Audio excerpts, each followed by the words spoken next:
Hello everybody and welcome to the Redmen TV and your latest Liverpool news update. My name is Dan Clubb. I'll be here for the next half an hour.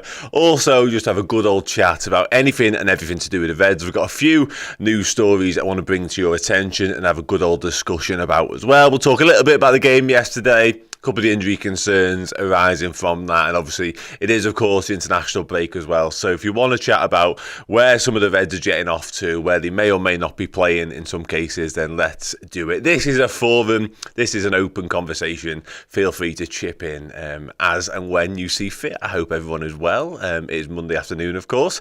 Monday is a day I don't think anybody really looks forward to, do they? But yeah, we're here now, so let's do it. Yeah, and like begin in the comments actually. John Sommers kicks us off. He says, "Hi Dan, hello mate, hope you are good. Van Dijk was brilliant yesterday. Great to see him back to his best." Yeah, absolutely. He is. I said on one of our shows yesterday, actually alongside Errol, like we've kind of been alluding to it for a few weeks now that Van Dijk may well be back to his absolutely imperious best, whereby opposition players just get scared to go anywhere near him. They get the ball, they look up and see Van Dijk and go, well, that's the end of that then. I think we might be there again, to be honest. There was definitely a couple of moments yesterday where mostly Brian and Bremo looked up and went, oh, it's Van Dijk, and just gave up essentially. But yeah, Van Dijk was absolutely imperious yesterday, winning all his duels, laughing after he'd done it as well, just back at his consummate best. He was a joy to watch. And myself and Errol, like I say, spoke about it in detail yesterday. And that section of that show is actually available on our sister YouTube channel, Redmen TV 2. So after I've done here, feel free to go and watch that. In fact, if you go and do that, that'll take you nicely towards the podcast, which is on this afternoon. So it's all there for you. We've got everything covered, as you know. Martin Bentley, not getting carried away at all, says Champions 2024. Possibly. I think we're in the mix. That's all I'll say. I'd have bit your hand off to be a point behind Manchester City going into this international break with them to play next. Let's put it that way. But yeah, we're definitely in the mix. And why not? Let's have a go. Craig Flynn, hello my mate. Hope you are well. Mo Salah, the Egyptian king. Yeah, 2 more goals for the inevitable Mohamed Salah yesterday. Takes him to 198 for Liverpool. I think 200 in English football as well. Just what a man. Just quite literally ridiculous. Ahmed says, I think we should go for it against City, so other clubs don't fear them. Yeah, it's interesting actually. We kind of spoke about this earlier on at lunch, me and a couple of the people upstairs, a couple of the workers. And it's interesting, City tend to come unstuck a little bit when teams do go for their throats. We've seen Wolves do it in the past. We've seen Crystal Palace do it a little bit in the past as well. And obviously we've seen Chelsea do it yesterday. It's when teams go to Man City or invite Man City onto them and just go, oh yeah, well, you're Man City, you're better than us, like just roll over, you're going to beat us one way or another, so you may as well just get it over with. It's when that happens, City just steamroll the teams. It's when a team actually decides, you know what, let's see what happens here. You just never know. And more often than not, City, like I say, they just have a little bit of a scare. They don't always lose these games, of course, because they are an incredible football team, but they do just get a little bit rocked, a little bit, shaky. Even Sheffield United early on the season, they had to come back late and to beat Sheffield United. So I hope more teams do have a go at them. Yeah, I'll run through some of the news in a moment. Abinash, sorry, your name just blanked out there. Abinash Samuel asked Canate injury update. So I'll cover that first. I seen Fabrice Hawkins last night tweeted about this, French journalist, of course. And I think following that, the French Football Federation have themselves put out a statement on Canate. He was injured in the warm-up against Toulouse. Yeah. And he has obviously been taken out of the France squad for this international break as a result. I believe it's a left hamstring problem. I don't think it's anything too major. And the timeline was around 2 weeks, which of course takes you to pretty much that Man City game. So could be a race against time for that game potentially. I hope not. I really hope he is available. Listen, he might not even be selected. It might still be Joel Matip. But having Canate fit and available and in the squad is massive, because as much as we got the result yesterday and it was a proper performance in Liverpool, as talented as some of those young kids are, that was a really young, really inexperienced bench, wasn't it? So we're going to need Canate, McAllister, obviously, etc., Jones, Gravenberch. We're going to need all them lads back, fit and firing for the next stage of the season. So this international break may have come at a good time, possibly for Canate as well. Run through a couple of comments before I get into the news now. Toby Bedford says, I feel like we need to sign a new left-back. Tsimikas had a poor first half and the best. And the best, I don't understand that. The best he would start for in the Prem, I guess you've alluded to, would be Everton. Possible. I think he's better than just starting for Everton, to be honest. I take the point. He was poor in the second half yesterday. He was even worse, first half rather. He got better in the second half. He was even worse in the first half into losing midweek. And he has spoken about sort of the criticism he's received, and he hasn't been happy with his own performance. So I take your point, and listen, I've not been Tsimikas' biggest fan during his time at Liverpool, if truth be told, but as backup left backs go, you're not going to do loads better. So I'm not sure. Maybe you could sign one. I've seen a lot of people talk about Ryan Aït-Nouri from Wolves actually on the weekend. But yeah, listen, I'm kind of with you. I think there might come a point whereby Tsimikas moves on just to play more regular first team football himself, because his own rhythm, his own performance will get better for that. He's not going to get that at Liverpool with Andy Robertson still being around, basically. Nathan Weiss says, on the evidence of other sendings off by VAR this season, we definitely got away with one with Endo. Possibly. I don't think it was a red card, personally. I think it was a 50-50 challenge in so much as the ball was there to be won for both. Endo was definitely in the wrong in his tackle. I've seen people saying, like, what about the other lad? No, not really. Endo catches him on the shin with his studs. So your point is a correct one. I don't think there's enough force in it or any malice to make it a red card offence, but it wasn't great. It was not a great performance. Yeah, a few people talk about how we should approach the City game. Yeah, I think we go for City. Don't get me wrong, you can't go all guns blazing and just try and blow them out of the water in 20 minutes. That's going to be nigh on impossible. But I think Liverpool should definitely be positive and play front foot football, because look at the firepower we've got. And they can concede goals. They conceded 4 yesterday. You know, in a mad game of footy, granted, but still, why not? Anyway, let's get into it. Hashim Laters says, Lucas is a top talent. I presume you're talking about this Lucas, not the former Liverpool midfielder Lucas Leiva, who I happened to speak to on Saturday. Sound fella. Yeah, it comes from Fisarges. I always hate saying that name. In Spain, and it says, recruiting young talent is important in the Red sports planning. This is why he, meaning Liverpool, has travelled to Brazil to negotiate for Lucas BERALDO, a promising defender from Sao Paulo. These reports have been knocking around a little bit over the weekend, to be honest with you. I've seen a few different places talking about this, but it says Liverpool are determined to regain their greatness in the Premier League and on the old continent. Wow, okay. It goes on to say, thus, according to what appears published in the newspaper AS from the Anfield offices, they have set to work to boost their rear guard, and this is why we talk about the future profile of Lucas BERALDO, a young defender who is showing an optimal level in the ranks of Sao Paulo. Okay, there we go. Yeah, Lucas BERALDO. So I did a little bit of digging on this lad, having honestly never seen him kick a football in my life. I did a little bit of research on him, not loads, as you can imagine. 19 years old, Brazil under-20 international. He's made 44 appearances so far this season. And what he is, he's a left-footed centre-back, ladies and gentlemen. Now, the report from AS, I did a little look into that, claims Liverpool could sign him for just around 20 million.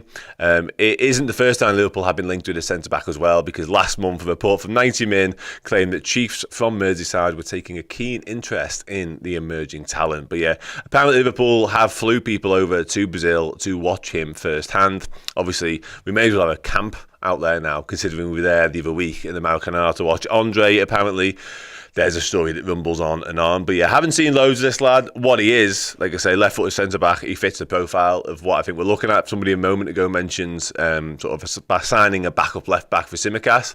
I wonder if we ever do that. We might not. We might sign a left-footed centre-back instead, who can play a little bit of left-back and can also fill into the free when Trent goes wandering into midfield. That's kind of how I see it, personally. I don't know if we'll ever... If we don't play with an orthodox flying left-back anymore, because Andy Robertson, when he plays, doesn't do as much of that. He does a little bit of it, of course, likewise with Tsimikas. I do wonder whether we go with, like I say, a left-footed centre-half. There was links to, obviously, Levi Colwill a lot during the summer. The Inacio links continue. The Hincapié links from Leverkusen continue. And I should mention... Hincapié and Leverkusen, because they won again at the weekend. Absolutely flying they are. Top of the league still in Germany, still top of the Bundesliga, undefeated. Xavi Alonso doing a brilliant job. But yeah, Marc Guéhi, he was another one Liverpool have been linked with in terms of left-footed centre-backs. And yeah, I think we'll go down that route personally whenever we do delve into the market for the defender. I don't think it will be a conventional left-back. Whether it's this kid, and I say kid because he's 19 years old, coming straight from Brazil, who knows? But like I say, that is a story that has been doing the rounds quite a lot over the last few days. Just go pop back into the comments before I move on. David says Matip was solid yesterday. He was. Yeah, he absolutely was. He's been solid pretty much all season, really. He's not put a foot wrong, generally speaking. And he didn't put a foot wrong yesterday. He was just booked for absolutely nothing by Paul Tierney. Although his reaction, I'm kind of glad he got booked because it gave us that reaction, which is just joyous. Lee Guy says, afternoon all. I think if we have a solid squad, I think we could beat City. Sorry, I misread that first time. Absolutely, we can beat Man City, 100%. It's interesting because these games between us in the seasons where we went head-to-head have been absolutely pivotal. It'd be interesting to see if this one has the same sort of level of importance. Obviously, right now, in terms of the table, it does because just a point separates us. But will it have that feel to it? Will it have that early title decider feel, and the way they approach it could sort of show us a little bit of that. How worried about Liverpool is Pep Guardiola? If they come in cautious and don't try and go for our throat, does that mean they're panicking about us and he's scared that we're going to be his main competitor again? Fascinating. It'll be a really interesting matchup. The real Cal Jones as opposed to the fake one. It's not a left back we need. Oh yeah, it's a left side centre back who can play there. Yeah, absolutely agree with you, mate. I honestly did not read that before I said it a moment ago. Luke says, Dan, do you think the international break has come at a good time for us? Well, yes, absolutely. To be honest with you, though, I must admit we alluded to this yesterday. Slightly in the match build-up, it's probably come at a good time for a lot of teams. If you look at Tottenham's injury list, albeit I don't think they're going to get any of their players back by the time the international break's over. They're all long-term injuries. Obviously, Maddison, Van der Ven, they could be missing for quite some time. Newcastle, likewise, they're missing a good chunk of players too. So I think it has come at a good time for quite a few sides. But from a Liverpool perspective, absolutely it's come at the best possible time. Gravenberch gives him more time to get back. Curtis Jones, likewise. Ibu Konate, as I mentioned. Joe Gomez, he missed yesterday due to a minor injury. He could be back involved. And, you know, you might look at or hear a couple of them names and go, well, they're not starters for us. Who cares? Look at the bench. Like, as much as, again, some of these kids are brilliant. I'm a massive fan of Ben Doak, massive fan of Joe Quanta. Trey Agnoni, he was born in 2007. Just after the Athens final. Like, he is a kid. And again, he's hit the ground absolutely phenomenally well at Liverpool. Signed from Leicester in the summer. Looks a real talent. I've seen a few times at the academy. He looks boss. He really does. It's too soon for him to be a part of a matchday squad in the Premier League. It really is. Not even so much as his age. I mean, his age is obviously one major thing here. But he just hasn't got the experience levels. He's played some under-18 stuff, a little bit of under-21 stuff. He just hasn't been around the first team anywhere near enough to be coming on in Premier League games. He didn't come on yesterday, but when you're on the bench, you know, there's a possibility, obviously. So, yeah, it's come at a great time for us because it should mean that by the time the Man City game comes around, and indeed the fixtures after, the squad looks a whole lot healthier. Lee Wizkid says, I thought his interview was pretty frank and honest. He knows he has to improve and wants to show what he can do. Yeah, but assume he talk about Tsimikas. I agree with you, mate. It was good to hear, actually, and it kind of puts a bit of the criticism into perspective, I guess, as well, because, like I say, I've been quite critical of him. Mainly because, not even so much his performances, I've always been a big advocate in sport, in life, in general, that if you're not sort of the main guy, and you are a professional or even like a competitive sportsman, because I play a certain sport, I won't go into it now, but if you're not getting opportunity to show what you can do and you're just like the reserve and you're not playing or whatever, then what are you doing? You know, like what? Yes, you're earning a lot of money, but you could earn good money playing somewhere else. That's kind of always been my thing. Not just Tsimikas, just footballers in general. If you're just happy being part of the squad on the bench and never really playing footy. And obviously moments like this will come along when you're the main guy's injured and you suddenly become the guy. That's fine. But when your main guy is fit for the most part, which is why the Salah stuff, you've never really had a proper backup to Mohamed Salah because, touch wood, you're just always fit. So why would you be that? You don't need that. You know what I mean? You're not going to sit around and wait for a guy that never injured to get injured, are you? Because you're never going to play. And that was always my thing with Tsimikas a little bit. But yeah, listen, he's a good, solid backup left back, and there aren't many of them knocking around, if truth be told. Anyway, let's move into the comments again. Yeah, I seen this, Cal Jones. This is about Lucas Beraldo. I'm not entirely sure. Yeah, he said Liverpool probably wait for that sign. I did see those comments from him. I think he's in his caught offside column rather this morning. He said Liverpool are constantly being linked to players, and he did go on to say that he really liked the player, actually. So interesting, but who knows? Liverpool could shock people. I'm still not convinced about the Andre race, personally. I think that there's a little twist or turn to be had in that just yet. Philippe H says Lucas Beraldo is very highly rated from my mate in South America to support Santos, and watched him play today versus Santos. Do you mean is one of them supposed to be Sao Paulo? Potentially. Apparently excellent for his age, yeah. And again, the fact that I mentioned how many appearances he made, sorry, my brain just went completely blank there. I got just sidetracked by a comment that I'll show you in a second. The fact he's made 44 appearances this season was kind of a positive point I was making, because if you're playing that much footy at 19, at a very high level in South America, there's obviously something about you. Like, if that said 15 appearances, you'd be like, you know what I mean? Like, yeah, they fancy him a little bit, but they're not quite convinced yet. But clearly, they're all in on him being more than ready, which is what makes him quite an interesting prospect. The comment that caught my eye was this. Apologies. Thanks. I once got mistook for, is it Daniel Ricciardo? I'm not a big F1 guy. In Tesco, in Daysbrook, in Liverpool, somebody literally turned to me, I think it was by like the fruit and veg, and said, sorry, he literally turned to me like that and went, oh, sorry, I thought you were Daniel Ricciardo for a second. I mean, whatever, I might look a little bit like him, probably had a cap on, which kind of adds to the F1 look, but why would Daniel Ricciardo be in Tesco Daysbrook in Liverpool is probably the bigger question here. And if anyone doesn't know where that is exactly, by the way, it's like a mile down the road from Melwood, where Liverpool's training ground used to be. Anyway, Lee Guy says, I'm doing nothing at the moment. Liverpool could fly me out there to keep an eye on new talent. Yeah, mate, listen, sounds. If they're asking for a +1, then give me a DM, buddy. I'll happily come with you.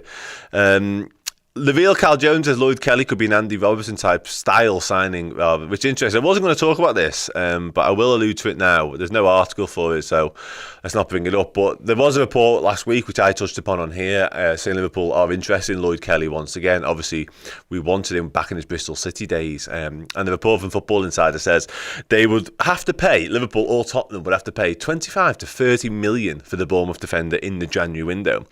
So that's the story.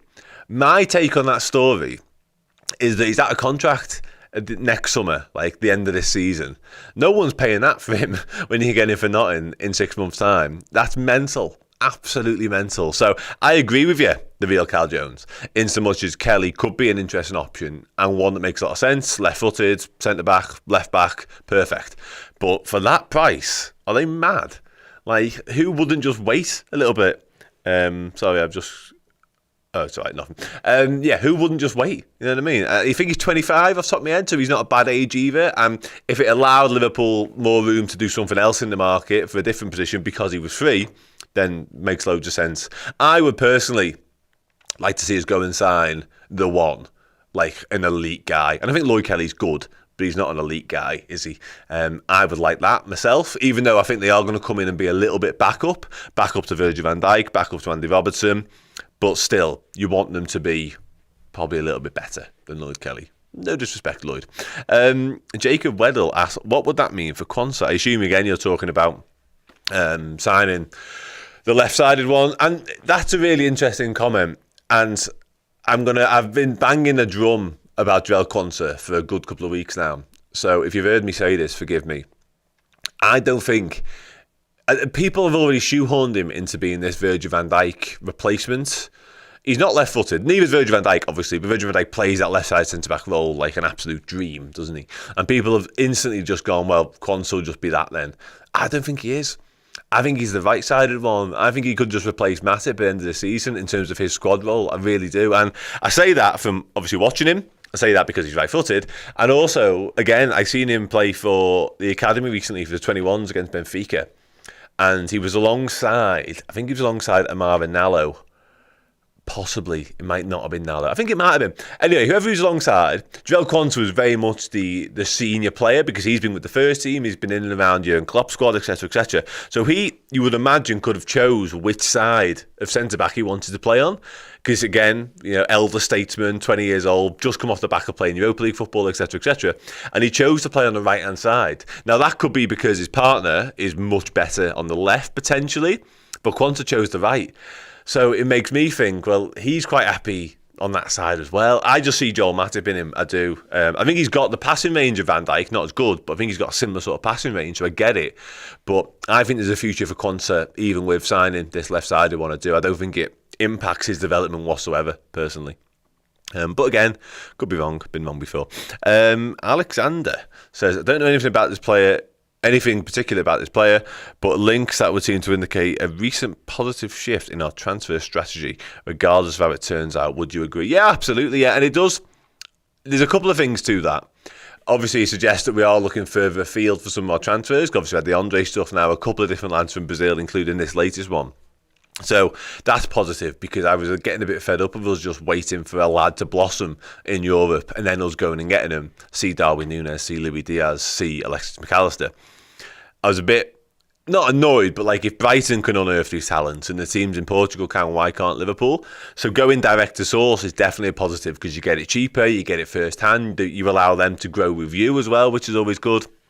But also, it's Liverpool continuing to sort of find some of the best young talent around as well, and we've done that a lot in recent times, and that does take us on to our next story, which came from the Mail over the weekend. It was an exclusive of theirs. It said Liverpool have lined up 40 million move for Leeds' 17-year-old star Archie Gray, just 3 months after his first team debut. His Premier League clubs take notice of the midfielder. Now, this is a name obviously famous in Leeds circles, and I think his granddad was a Leeds legend. Yeah, again, Liverpool's done a lot of this in recent times. Obviously, Ben Doak, I mentioned Trey and Yoni earlier on. We've Craig Gordon was another one.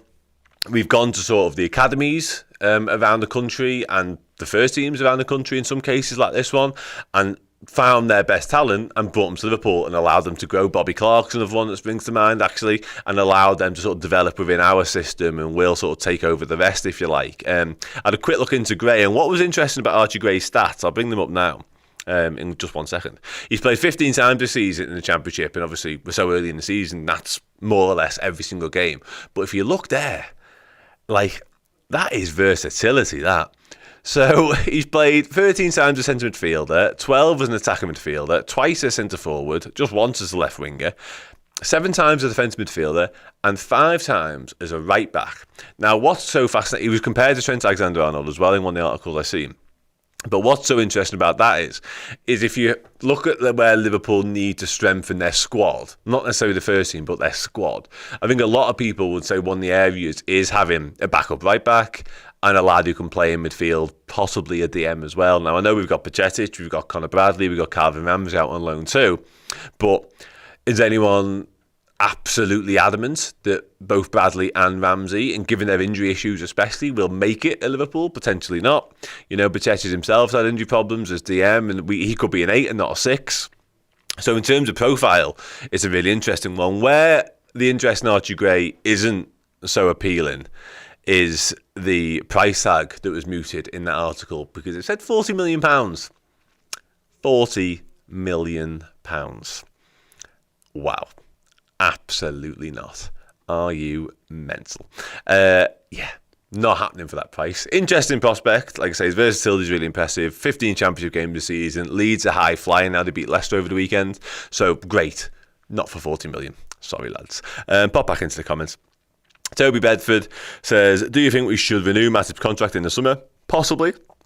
A couple of weeks ago, after one of his very good performances this season, I said something along those lines in the post-match stuff, because he's not out of the running for like a 1-year extension by this point. I do wonder how healthy that would be, because you know what will happen. You'll give him a 1-year deal and then he'll miss 3 months of next season through injury or something like that, and you look foolish. I think with him and Thiago, given their injury records, I'd be very, very tempted just to say, you know what, lads, thanks for everything. Massively appreciated. You know, Joel Matip in particular been an incredible servant. One of the best free signings Liverpool have ever produced. You know, see James Milner, see Guy McAllister. But I would be very, very tempted just to say, honestly, like, you've been boss. Thanks for all the reactions, all the last-minute winners, all the mazy runs, all the defending. On you go, all the best. Similar with Thiago, I would. And what you're doing there with Matip is, to come back to my earlier Quansah point, is you're allowing room for someone like Joel Quansah to continue to get first 2 minutes, which he absolutely looks ready for, doesn't he? Someone says he should have given him a debut. I presume talk about Trey and Yanni. I did wonder whether we'd give him a couple of minutes right at the very, very end of the game, when obviously McConnell comes on for his first team debut, his Premier League debut rather. But it wasn't to be for Trey and Yanni. I'm sure it will come, possibly even this season. If we get the Europa League wrapped up, then maybe we might see some Trey and Yanni there. David John, there we go. Tsimikas' main problems are his concentration and awareness. If you can sort that out, he's actually more than good enough as a backup forward. Yeah, I agree. I think he has little lapses in concentration. He certainly did that against Toulouse, didn't he? But again, like, where we are with Tsimikas now, he's been here for a few years. Like, are we going to get massive improvements from him by this point in his career? Possibly not. The only way he'll improve, in my opinion, and get sharper and cut out that sort of stuff is by playing regular football. And, you know, other than this little 2-month period he's going to get now with Andy Robertson out, is he ever going to be Liverpool's first choice left back?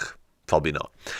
So, yeah, I don't know whether that's going to happen. Ben B, that's not kind. There's also a H in Wares. But other than that, yeah, sound. I actually wear glasses as well. I kind of wish I had them on me now, just to further prove your point. But as I say, just for next time, mate, there is a H there. Yeah.